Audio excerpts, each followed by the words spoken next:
Hello and welcome. In this video, I'm going to be going through captain traits and what to look for in a captain right off the bat. This is part 1 of 3 videos I've done about captains, with part 2 focusing on classes and advanced classes, and part 3 focusing on tribes. I'll leave links to those videos in the description below.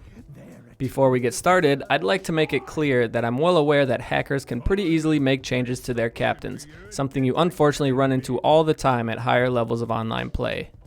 These videos will disregard any altered or bugged captains and instead focus on the game the way it was intended to be played.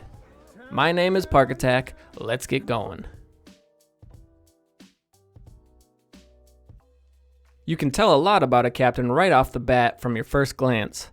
The class can be identified by what type of weaponry they're using, and the advanced class, tribe, and elemental type can be identified in their title. For example, if you run into a poisonous machine slayer, you already know they're from the machine tribe, their advanced class is slayer, and they have poisonous elemental attacks. If they happen to be dual wielding axes, you also know their class is savage. These very basic pieces of information might not seem like a big deal, but certain combinations can be much better for certain things, and some are just outright better than others. I go over these in more detail in my other videos, but for now, let's move on to the captain details screen. Without intel, you'll only be able to see the captain's strengths. While weaknesses are extremely important, you can weed out a lot of possible recruits just from seeing their strengths. The first category, immunities, and the second category, hates, are both very important. You generally want your captain to have as many immunities and hates as possible. The maximum amount of immunities is 5, so naturally, we're looking for 5 here.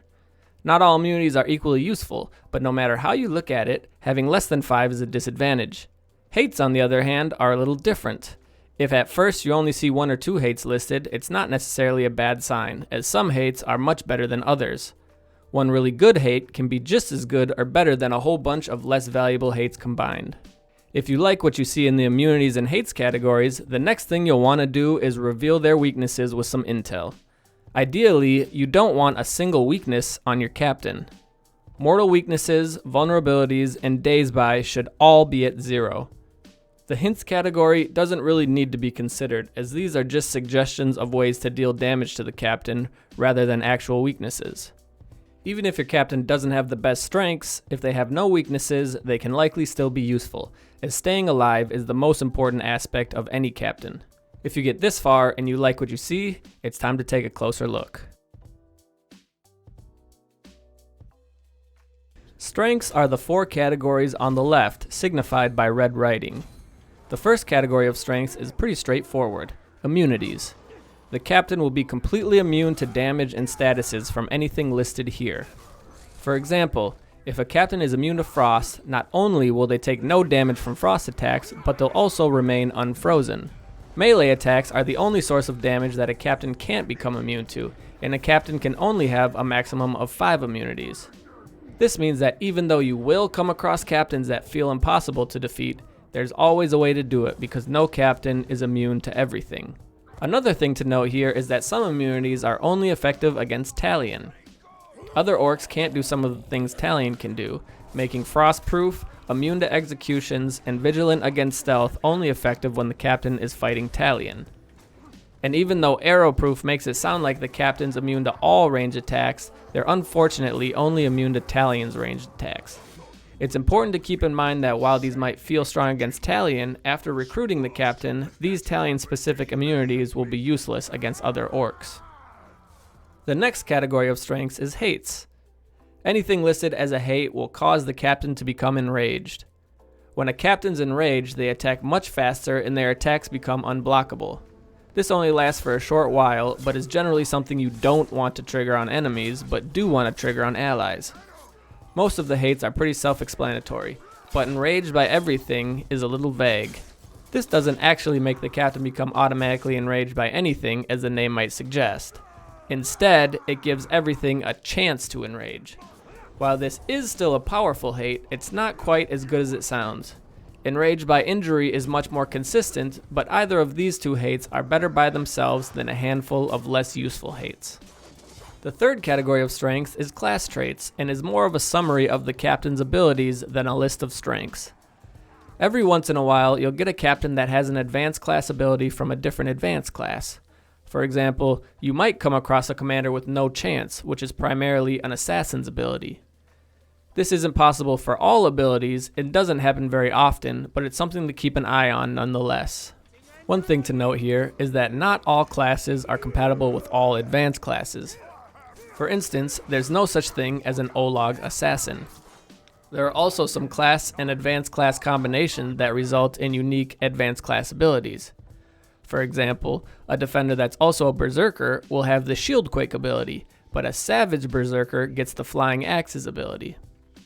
While there are a ton of combinations to wrap your head around, the more you play the game, the more familiar you'll get with all the possibilities. In my part 2 video, I go over classes and advanced classes, and in part 3 I cover tribes, which are also listed in this category. Feel free to check those videos out later for more details on those subjects, but for now, let's move on to the final strength category, which is the bonus category. This is more or less just a miscellaneous list of extra traits the captain might have.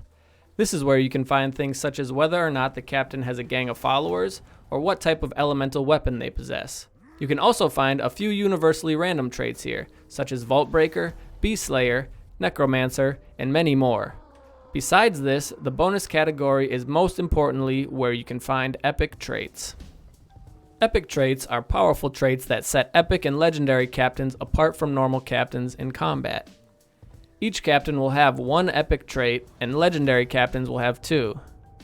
Although epic traits can be taught with training orders, you don't get full control over both of a legendary captain's epic traits. When a captain's promoted to legendary, one of the traits will be randomly selected and permanent. Even if you start with an epic captain, teach them the epic trait you want them to have, and then promote them to legendary, the new epic trait they receive will be random and unable to be changed. The trait you chose before promotion will still be there, but it'll be the one replaced if you try to train a new trait.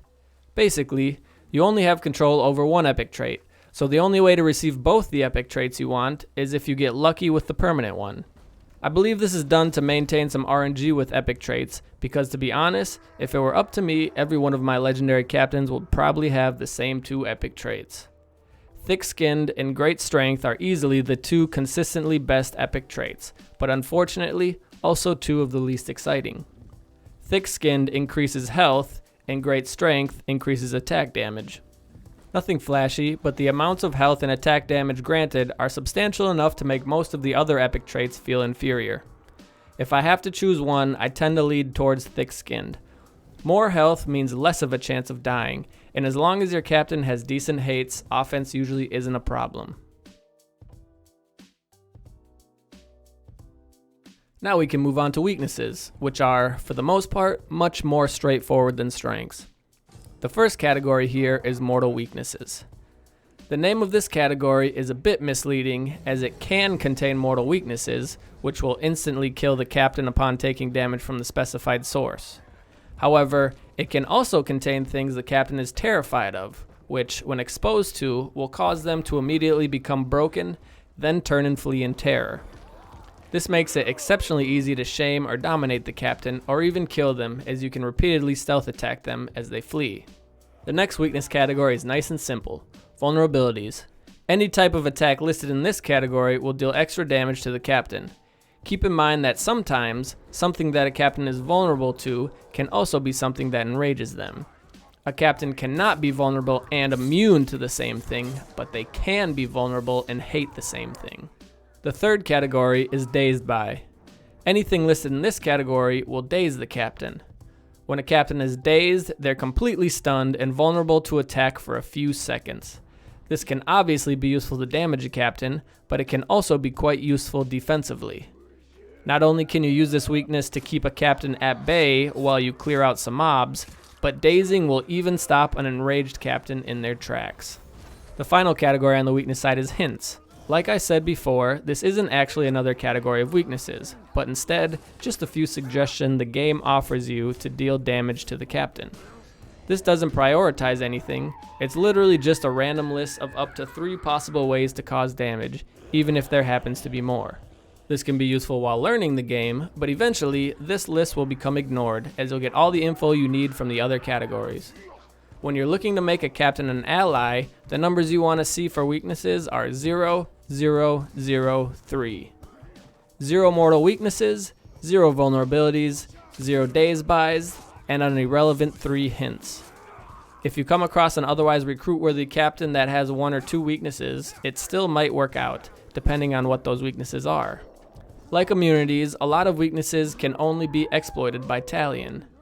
This means that if a captain's only weaknesses are Talion specific, they'll have nothing to exploit when facing other orcs, making them essentially weakness-free in most situations.